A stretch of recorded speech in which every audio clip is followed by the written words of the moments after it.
그 다음에 이제 마지막으로 이제 그 제일 요즘 일어난 거, 윤석열 정부 때 일어나기 시작하는 거, 그게 이제 코리아 디커플링.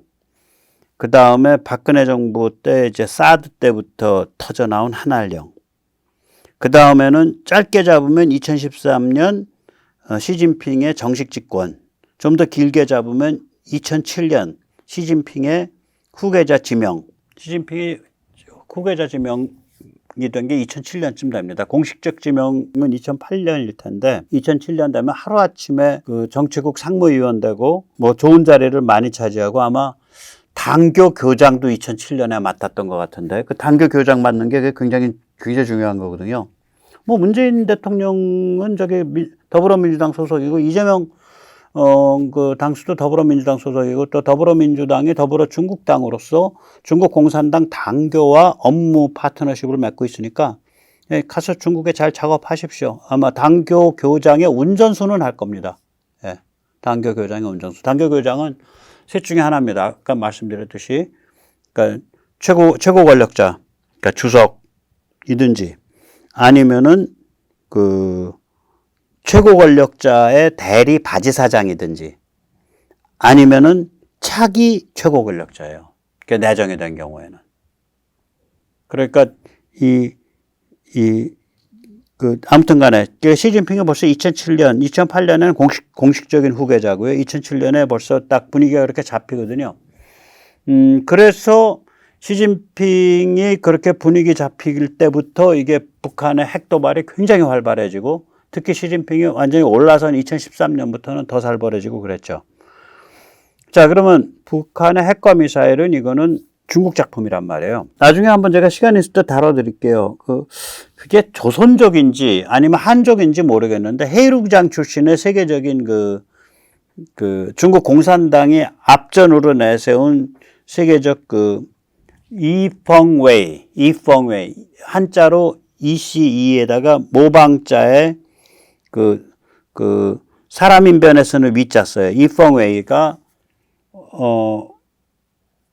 여러 가지 역할을 하거든요. 그러니까 북한의 미사일을 이란에다가 넘겨준 게 이펑웨이고요. 중국제 자이로스코프 미사일에 쓰는 거 그걸 수백 수천 개를 이란에 넘겨준 게 이펑웨이고요. 그리고 아마도 북한 쪽으로 중국과 러시아의 그런 그 기술이 들어갈 때 그 관문 역할을 또 해준 게 이펑웨이일 겁니다. FBI가 500만 달러 붙여놓은 인간이고요. 2018년까지 미국의 당국자들이 만나면 심지어 오바마가 처음에 시진핑을 만났을 때도 이펑웨이를 직접 거론할 정도예요.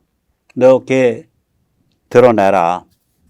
시진핑은 그때 어떻게 올리브 가이즈를 힘들었냐면은 그건요 저기 인민해방군 특히 그쪽 만주 삼성 쪽에 북부 광고 애들이 키우는 브로커 같은 놈인데 인민해방군이 제 말을 안 듣습니다. 그래도 제가 말이죠. 나서가지고 인민해방군이 좀 제대로 좀 합리적으로 갈 수 있도록 제가 좀 컨트롤 해보겠습니다. 이러면서 엉금엉금 넘어간 거예요. 그러다가 이게 2018년쯤 되면은 이미 이펑웨이가 뭐 그런 것도 이렇게 연결할 필요가 없게 되니까 죽였든지 아니면은 감옥에 넣었어요. 그래가지고 지금은 이펑웨이가 존재하지 않습니다. 그러니까 안 떠다닙니다. 이제는 더 이상. 이건 제 말이 아니라 뉴스위크, 독일 국영방송, 그 다음에 이펑웨이를 추적해왔던 미국 정보당국자들의 공식적인 얘기들이 쫙 깔려 있어요. 여기에는. 나중에 그거 다시 설명해 드릴게요. 그러니까 다시 말하자면 지금 이란의 탄도미사일 그게 최대 사거리 1300km까지 가는데 1300km가 왜 그러냐. 이란에서 쏘면 이스라엘 최대 한국까지 가는데 1300km입니다. 그 미사일 체계를 북한이 제공을 했거든요. 그리고 그 부품은 중국이 제공했고 그러니까 중국이 마더구찌를 북한으로 내세워 놓고 그것도 자기들이 직접 하기 싫으니까 리펑웨이라는 국제 무기 브로커라고 하나 레이블 붙여서 집어넣고 내세워놓고 그것 통해서 북한을 마더구찌로 삼고 실제로는 배경에서 중국이 들어갔다고요. 그러니까 이런 비슷한 구도가 북한에 대해서도 똑같이 작동했을 거예요. 이게 똑같이 작동한 거라고요. 그리고 이 경우에 북한 쪽에 내세운 창구가 아마 김정일이었을 겁니다. 김정일이 스위스 그 베른 거기 학교 다니다가 중간에 한 10년 떠요. 그리고 그 시진핑과 만났을 때 보면 그 중국말을 유창하게 하죠. 예. 그래서 김정은의 그 밝혀지지 않은 10년이 중국 공산당 및 중국인민해방군 북부광구에 의해서 황태자로서 이렇게 끈끈하게 서로 손을 잡는 소현세자 시절이었다 이렇게 보면 됩니다. 벼루에 안 맞아 죽어서 다행이죠. 예. 자, 그래서 이제 북의 핵과 미사일을 중국이 무장시킨 건데, 그러면은 무장시켜서 자기들 노림수가 있었는데 이게 다 실패하고 결과적으로는 한 4가지 정도 결과가 나온 거예요. 하나는 뭐냐면 한미일 3국 콜라보 MD가 만들어졌고, 두 번째는 한국이 치명적 최근적 동멸 독침이 됐고, 세 번째는 동남아 인도 등 중국의 똥꼬를 노리는 독침 무기를 공급하는 나라가 됐고, 한국이. 그 다음에 중국의 전략 파트너인 러시아를 굴복시키는 무기를 공급하는 나라가 된 거예요. 그러니까 중국이 상상할 수 없는 결과가 나온 거예요. 냈다. 이게 자기 발등에 놓고 자기가 총 쏜 거지. 그래서 그걸 제가 많이 그동안 얘기를 드렸지만 조금 더 자세히 한 게 빨리 짚어보겠습니다. 이 한국 3국 콜라보 MD가 2가지 특징이 있는데요. 우선 한국이 자기 걸로 7겹 MD를 만들고 있어요. 6겹 MD를. 한국이 뭐 천궁2, 천궁3, 뭐 천궁1 넣어도 되고 안 넣어도 되고 천궁2, 천궁3요. 그 다음에 LSM1, LSM2. 그래서 4겹이잖아요, 한국이. 근데 이게 그 중에서 LSM1과 LSM2는 배에서 쏠 수 있어요. 이지스 구축하면서 그 사거리나 이런 게. 그럼 이게 6겹이 되는 거 아니야. 그러니까 한국이 자기 힘으로 6겹짜리를 하고 있는 거예요. 플러스 탄도미사일 유격은 아닌데 낮게 날아오는 그 로켓이라든지 뭐 이런 거를 하는 그 LAMD, 그 장사령포 유격 체계 6+1을 자기 힘으로 하고 있죠. 거기에다가 한국군이 사용하는 미제 무기가 팩3가 있죠. 미군이 사용하거나 한국군이 사용하는 게 팩3 MSE가 있죠. 그러면 이제 7+1이 됐죠. 그 다음에 한국군이 사용하는 미제로서 SM3가 있죠. 앞으로 들어오게 되죠. 그럼 8+1 되잖아요. 거기에 미군이 운용하는 사드가 있죠. 그래서 9+1이에요. 즉 9겹의 MD가 있고 그러한 탄도탄 요격은 아닌데 낮게 오는 로켓탄이라든지 드론이라든지 비행기를 요격하는 장사령포 요격 체계가 있고 하나가 더 엑스트라로. 그래서 아무튼 한국은 자기가 스스로 이렇게 뭔가를 만들고 있는 거예요. 이게 지금 굉장히 중요한 건데. 그 다음에 이제 이걸 콜라보가 된단 말이에요. 그럼 콜라보는 이게 뭐냐면 영어 collaboration을 프랑스 발음으로 읽은 거예요. 그러면 너 백모 왜 그렇게 프랑스 좋아해? 네, 제가 좋아하는 게 아니라 제가 좌좀들 좀 놀리려고 그럽니다. 민족 반역의 부역자들이요, 콜라보들이요, 이따오 개소리를 해요. 우남이승만 콜라보, 박정희 닭깎이 마사오 콜라보. 그 뭐 백년 전쟁 이런 영화 보세요. 거기 보면 콜라보. 그게 영어의 저 컬래버레이션에서 나온 말이에요. 저게 프랑스 발음으로 특히 프랑스 사람들이 부역자란 뜻으로 잘 썼어요. 저걸 나치 콜라보 이런 식으로. 영어에선 잘 안 써요. 뭐 부역자라는 걸 많이 안 따지니까 영어는 뭐 이렇게 자주 등장하질 않아요. 그 뜻은 있어요. 영어로도 부역자란 뜻이. 영어에서는 오히려 저거를 합동 그 힘을 모아서 하는 것. 그래서 우리가 네트워크에 클라우드에 걸리는 드라이브, 구글 드라이브 이런 걸 콜라보레이션 툴이라 그러잖아요. 왜냐하면 그렇게 네트워크에 드라이브에 걸어놓으면 클라우드에 걸어놓으면 내가 문서 고칠 수도 있고 다른 사람이 고칠 수도 있고 이러니까. 그래서 그걸 콜라보 도구라고 부르죠. 영어에서는. 그래서 저는 이걸 특히 불어로 발음하면서 이 좌좀들이 부역자 하길래 저는 오히려 그걸 그대로 따서 콜라보 MD. 그러니까 합동 MD라고 저는 좌좀을 좀 놀리느라고 콜라보 그럽니다. 좌좀들 속 좀 끓으세요. 이게 이제 한미 콜라보 MD는 레이더, 위성 등 센서에 있어서 그 한국과 미국의 자원이 손발을 맞추는 거죠. 한 몸처럼 돌아가죠. 그리고 탄도탄 요격 미사일에서도 한국과 미국의 자원이 손발을 맞추는 거죠. 여기에 이제 일본도 함께 엮인 거죠. 그래서 한미일 3국 콜라보 MD가 된 거죠. 물론 일본은 요격 체계에 있어서는 한국과 달리 미국 MD를 수입해서 쓰죠. 그렇지만 일본은 감시정찰 위성에 있어서는 순수 일본 영역입니다. 어쨌거나 한미일 3국 콜라보 MD가 이게 이제 만들어지고 있는 거죠, 지금. 이게 살벌한 거예요. 예. 그러면 이게 제가 가끔 말씀드리지만 이게 세계 유일 케이스입니다. 미국이 다른 나라의 MD 체계, 특히 한국과 같이 여기는 센서와 요격 미사일을 둘 다 세트로 가져가잖아요. 일본은 요격 미사일은 안 가져가고 센서도 일부 위성만 가져가고 있는 거예요. 뭐 우리처럼 그런 레이더 같은 걸 안 가져간단 말이에요. 위성 쪽에 있는 것만. 지상 레이더, 해상 레이더를 따로 별도로 안 가져가요, 일본이. 미국 걸 갖다 써요. 그러니까 특히 이렇게 한국과 같이 자기 자신의 MD 체계를 운영하는 나라와 미국의 MD를 융합하는 것은 한미 콜라보가 유일해요. 그 까닭에 그 미국의 위성 감시 정찰 자산을 다루는 미 우주군 요원들이 해외 파견 나와 있는 것도 한국에 유일하죠. 뭐 좀 빼딱하게 냉소적으로 또 부정적으로 표현하면 한국과 미국은 북한을 명분 내지 핑계로 삼아서 실제로는 중국에 대해서도 막아낼 수 있을 정도의 엄청난 다중 방어 시스템을 지금 구축하기 시작하는 거예요. 그런 면에서 정말 김정은 동무한테 제가 눈물이 날 만큼 고맙고요. 또 상황을 이렇게까지 몰고 가준 시진핑 동무한테는 정말 엎드려 절을 하고 싶은 심정입니다. 아유, 자기 발등 도끼로 찍느라고 얼마나 아팠을까.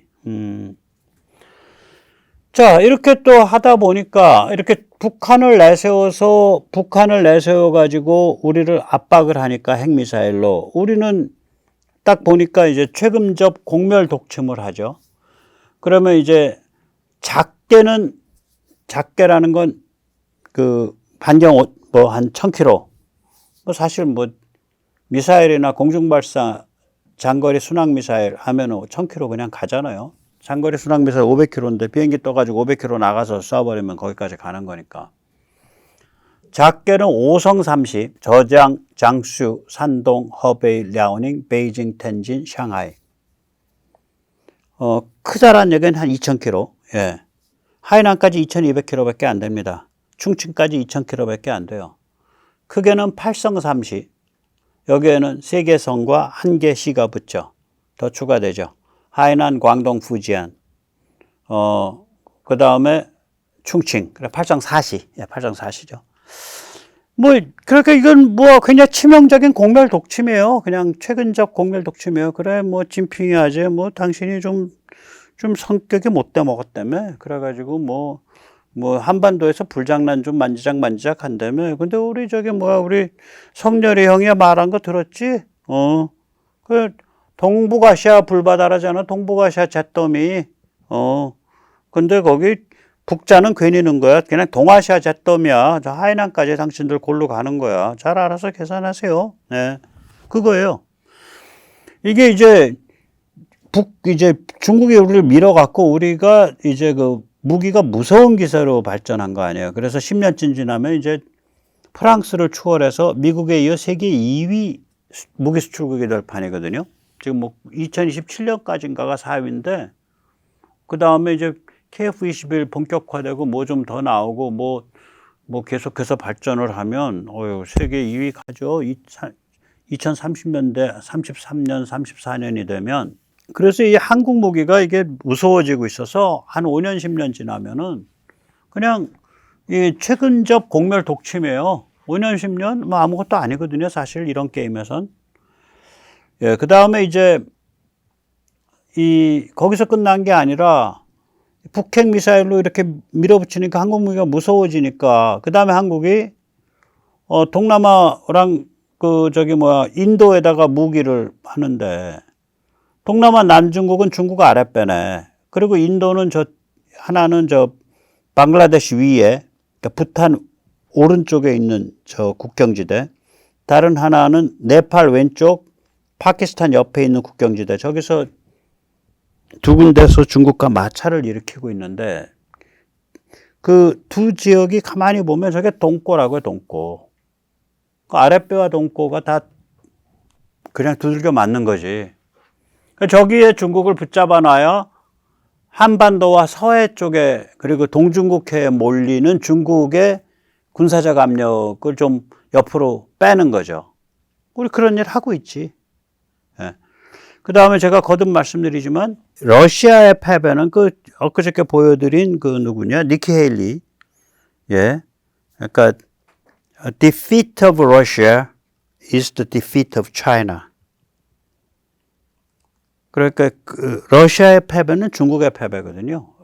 러시아 중국이 이제 뭐 자웅동체처럼 징그러운 그런 전체주의 찌끄레기 동맹을 만들어 놔가지고, 예.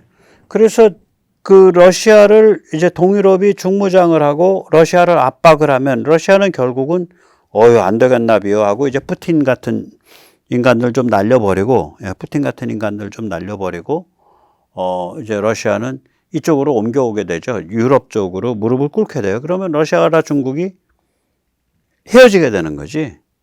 그럼 중국 혼자 남는 거예요. 그러니까 지금 우리가 우크라 전쟁을 간접적으로 지원을 하고 폴란드나 이런 유럽 나토 국가들한테 무지무지하게 무기 많이 파는 거, 이거 굉장히 중요한 군사지정학적인 전략이에요. 무기 팔아서 돈 벌고 가오 잡는다, 이게 문제가 아니고. 자, 이런 일이 다 어떻게 벌어지게 된 거야? 중국이 북한을 내세워서 우리를 핵미사일로 쪼으려고 하니까 우리는 안 죽으려고 비핵 무기를 무지하게 발전시킨 거 아니에요? 비핵 총력전 무기를. 그렇게 된 거죠, 뭐, 게임이. 그래서 북의 핵미사일에 대해서 보면 중국의 의도와 실제적 결과가 완전히 반대예요. 예, 중국의 의도는 뭐냐? 북의 핵과 미사일을 내세워서 한국인을 겁질리게 만들어서, 제가 전에 보여드렸죠? 깡통, 예, 프레스 깡통. 닥평스계, 닥치고 평화, 스톡홀름 가스라이팅. 나 핵 맞아 죽기 싫어. 그러면 어떻게든 쟤들이랑 잘 지내야지. 핵 맞아 죽기 싫어. 나 전쟁강 아니야. 난 평화가 너무 좋아. 그게 진보적이고 개념적인 거야. 개념 있는 거야. 근데 북한이랑 잘 지내려면 북한에 대해서도 올리브가지 흔들어야 되지만 중국 아재들이랑도 잘 지내야지. 중국 아재들이 진핑이 아재가 정은이 말려준다는데 이거거든. 이게 닥평스계예요. 핵미사일을 내세워서 한국인을 겁질리게 만들어 중국에 대해서 고분고분 순종토록 하는 것이 하나의 목표고요. 그 다음에 다른 한편으로는 대만 남태평양을 도모할 때 북이 핵과 미사일을 갖고 있으니까 여기에 한국군과 미군을 발목을 잡아두는 것, 그게 두 번째 목표겠죠. 근데 실제로 벌어진 건 뭐냐?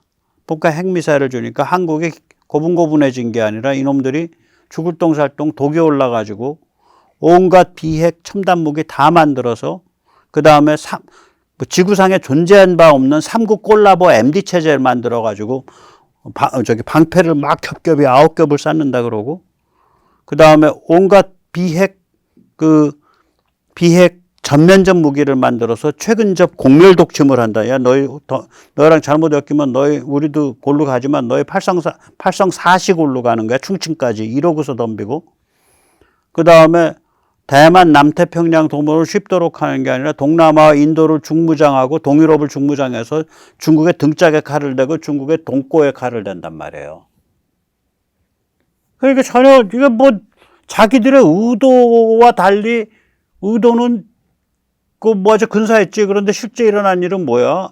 자해소동이지. 자기 재발등 도끼로 찍은 거네. 그냥 발등에 대고 총 쏜 거네. 그냥 내 발등에 대고.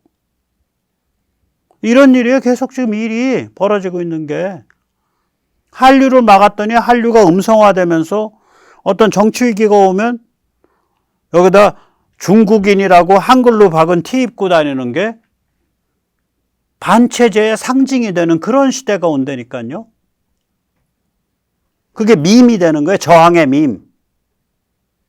등짝에다가 새마을하고 클로바잎 하나 그리고 다니는 게 저항의 밈이야. 나 공산당 싫어요를 상징하는. 누가 잡으면 무슨 말씀이십니까? 등소평 동무도 박정희의 새마을 운동을 얼마나 칭찬했습니까? 제가 우리 중국 특색 사회주의의 발전을 정말 얼마나 바라는지 모릅니다. 잡으면 저 중국인이라고 지금 제가 한국 놈들한테 얘기하려고 여기 중국인 받고 다니는 거예요. 그러는 거지. 그거 어떻게 잡아놓지도 못할 거라고.